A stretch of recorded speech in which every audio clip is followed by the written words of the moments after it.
okey ke Kai? Ada ataupun ada tersekat-sekat? Ada.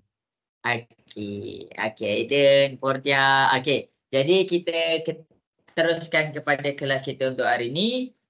Untuk yang beragama Islam, kita buka kelas kita dengan Ummul Kitab Al-Fatihah. A'udzubillahi minasyaitonirrajim. Bismillahirrahmanirrahim.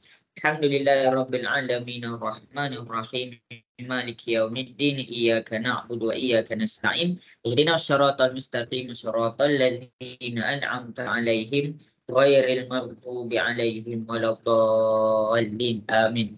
Okey. Jadi apa yang cikgu nak cuba sampaikan, apa yang cikgu nak buat hari ni adalah kita akan drill, maksudnya kita akan buat sama-sama soalan-soalan UASA. Cumanya hari tu kita pergi kepada bahagian B. Hari ni kita pergi pula kepada bahagian C. Jadi dekat kelas kita pada petang ni, cikgu akan ajar kamu cara nak skor untuk bahagian C pula. Bahagian B kita dah pergi. Jadi kita pergi pula kepada bahagian C hari ni. Jadi ada yang exam esok, ada yang exam hari ni dah exam dah. Ada yang exam Isnin dah exam. Jadi minggu ni adalah minggu exam. Cikgu fahamlah benda tu. Jadi itulah apa yang cikgu cuba awal kan, tapi paling awal Isnin Selasa je. Okey, jadi kita akan teruskan kepada kelas kita untuk hari ini. Okey, boleh ke semua cikgu nak teruskan kelas kita? Boleh. Okey. Okey, jadi kita akan proceed kepada kelas kita. Kalau cikgu macam tersekat-sekat bagi tahu cikgu sebab sini hujan. Kalau hujan, cikgu kena pergi terus kepada kejap cikgu ubahlah disconnect kejap semua.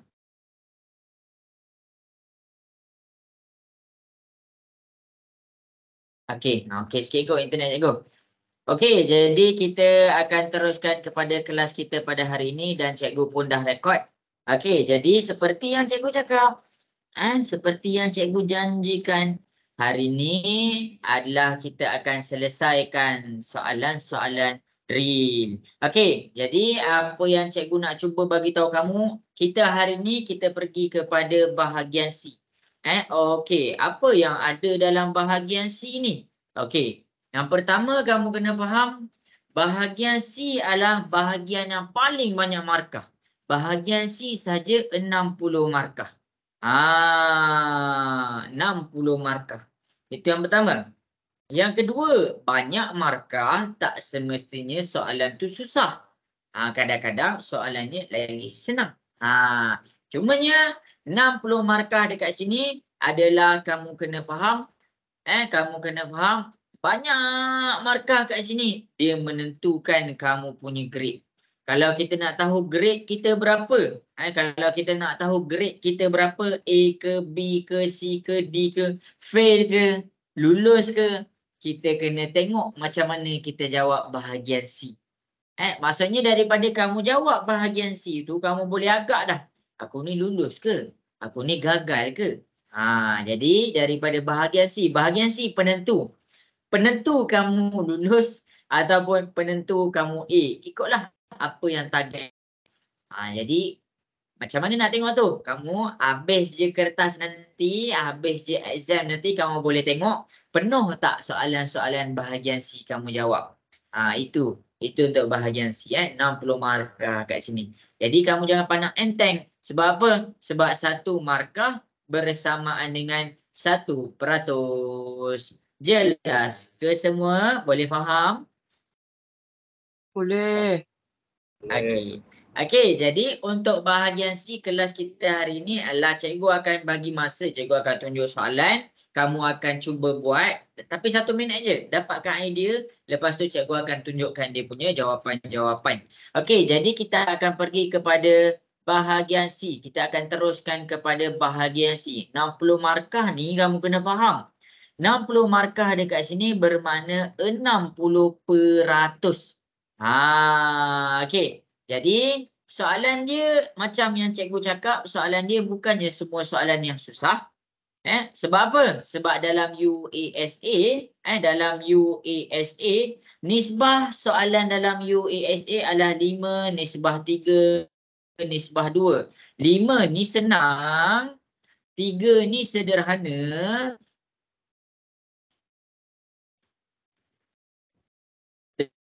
dan 2 ni adalah mudah. Jadi dekat sini pergi kepada 100%, kalau pergi kepada 100%, yang senang adalah 5%, sederhana 30%, mudah. Itu kan senang 10. Soalan sederhana ada 30 markah. Dan akhir sekali soalan susah bersamaan dengan 20 markah. Ini cara kita nak tengok markah dia, aturan markah ni. Kamu tambah semua, kamu dapat 100 markah. Okey. Jadi kita pergi kepada soalan yang pertama. Soalan pertama untuk bahagian C, 1A. Nampak ke whiteboard cikgu? Cikgu nak dengar suara sikit. Nampak ke whiteboard cikgu? Nampak. Okey. Okey, bagus. Okey, jadi 1A. Cuba selesaikan soalan-soalan pada 1A.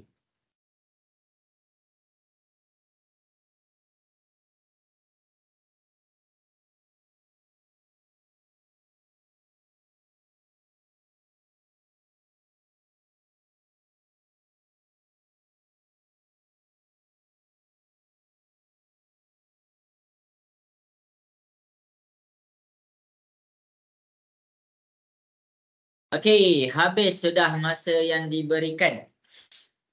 Lama ke sikit tu? Okey. Sebenarnya ini adalah soalan yang senang lah. Jadi cikgu bagi masa sekejap je lah. Okey, jadi kita pergi kepada pola. Pola ni apa? Aiden dapat tak idea nak jawab soalan ni? Dapat. Aiden dapat tak idea nak jawab soalan ni? Dapat. Okey, baik. Pola, apa yang dimaksudkan dengan pola? Pola ni adalah perubahan. Perubahan daripada nombor ke nombor. Jadi pola ni dia terdiri kepada 4 jenis, sama ada di dalam keadaan tambah, sama ada di dalam keadaan tolak, darab dengan bahagi. Pola dia 4 jenis tu je, tak ada yang lain. Tak ada yang lain. Dia sama ada tambah, tolak, darab, bahagi. Itu sahaja. Jadi kalau kita nampak pola kita dalam keadaan meningkat. Kalau kita nampak meningkat maksudnya ascending order. Ascending order. Jadi kalau dia dalam keadaan meningkat, kamu boleh pakai sama ada dia tambah ataupun darab. Kalau dia dalam keadaan menurun, maksudnya dekat sini sama ada dia dalam keadaan tolak ataupun dia dalam keadaan bahagi. Maksudnya ni descending order. Okey, jadi kita tengok kepada bila nak pakai pola tu tambah, bila nak pakai pola tu darab. Bila nak pakai pola tambah, perubahan dia, jenis perubahan dia kamu kena tengok betul-betul. Kalau tambah dengan tolak, perubahan dia adalah perubahan kecil. Sebagai contoh, sifir 2. 2, 4, 6, 8, 10. Kamu nampak perubahan dia tu perubahan kecil. Maksudnya dekat sini cikgu buat tambah 2, tambah 2, tambah 2, tambah 2. Bila perubahan kecil, maksudnya dia dalam keadaan tambah ataupun tolak. Tapi bila perubahan dia dalam keadaan besar, sama ada dia dalam kalau nombor tu menaik makin besar, di dalam keadaan darab. Kalau perubahan tu menurun dan perubahan dia adalah perubahan yang besar, maksudnya perubahan tu adalah dalam keadaan bahagi.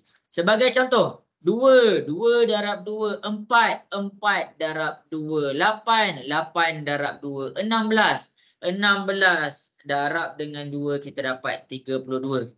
Jadi kamu boleh tengok perubahan besar dengan kecil dekat sini. 2 nak pergi kepada 4. 4 nak pergi kepada 8. Makin besar kita melangkah. 8 nak pergi kepada 16. Makin besar kita melangkah. Jadi dekat sini inilah cara dia nak tahu tips dalam menjawab pola dan jujukan. Habis. Okey, jadi kita pergi dulu kepada soalan nombor 1. Kamu rasa berapa pola dia? Pola dia menaik ke menurun? Menaik. Menaik. Jadi menaik dia ada dua. Menaik dia ada dua, sama ada tambah ataupun darab. Sekarang perubahan antara nombor besar ke kecil? Satu nak pergi terus kepada 3125. Maksudnya dia punya perubahan tu besar. Satu ujung sana tu 3000 dah. Maksudnya perubahan dia besar. Maksudnya dekat sini kita pakai darab. Jadi nombor 1 kamu tulis darab. Darab berapa agak-agak soalan nombor 1 ni? Darab 5. Iya, darab 5. Tu cara dia. Nombor 2. Kita pergi kepada nombor 2. 425. 400. 375. Makin kecil, makin kecil, makin kecil. Jadi bila dia dalam keadaan makin kecil, makin kecil, makin kecil, dia menurun. Jadi kita tengok perubahan dia besar ke kecil. 425, ambil nombor pertama dengan nombor yang terakhir, kita tengok perubahan dia tak jauh beza pun. Jadi bila tak jauh beza pun dekat sini, dia kita pakai kecil. Perubahan yang kecil kita pakai tolak. Jadi kita pakai tolak. Tolak berapa agak-agak nombor 2 ni? 25. Ya, pandai. Dia dalam keadaan tolak 25. Okey, nombor 3. Kita tengok nombor 3. 96 dengan 3 jauh. Jauh dan dia dalam keadaan mengecil. 96 nak pergi kepada 3. Jadi dia dalam keadaan menurun. Menurun dia penurunan yang besar. Jadi maksudnya dia dalam keadaan bahagi. Jadi kita letak bahagi. Cikgu tak tahulah nak letak bahagi apa. Kalau senang nak nampak, ambil nombor kecil. Ambil nombor kecil. Jangan kamu ambil 96 dengan 48. Jangan. Kamu pergi comparekan 6 dengan 3. Agak-agak 6 bahagi berapa dapat 3? Cikgu nak tanya kamu. 6 bahagi berapa dapat 3? 2. Itu cara dia. Bahagi 2. Jangan pergi comparekan 96 dengan 48. Tak nampak.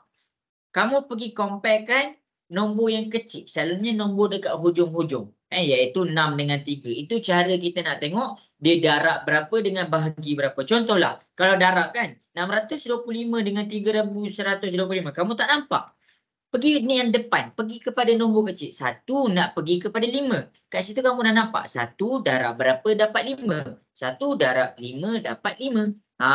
Jadi itu cara kita nak tackle soalan. Kalau pola dia dalam keadaan darab dan bahagi. Jelas ke semua? Boleh faham? Boleh. Okey, baik.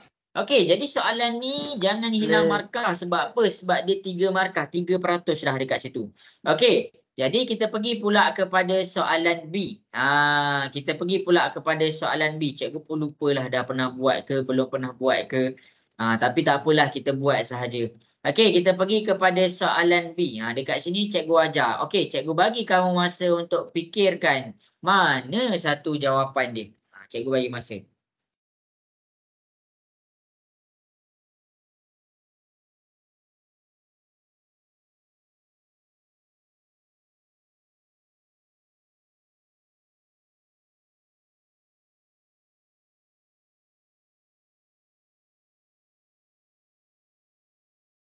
Okey.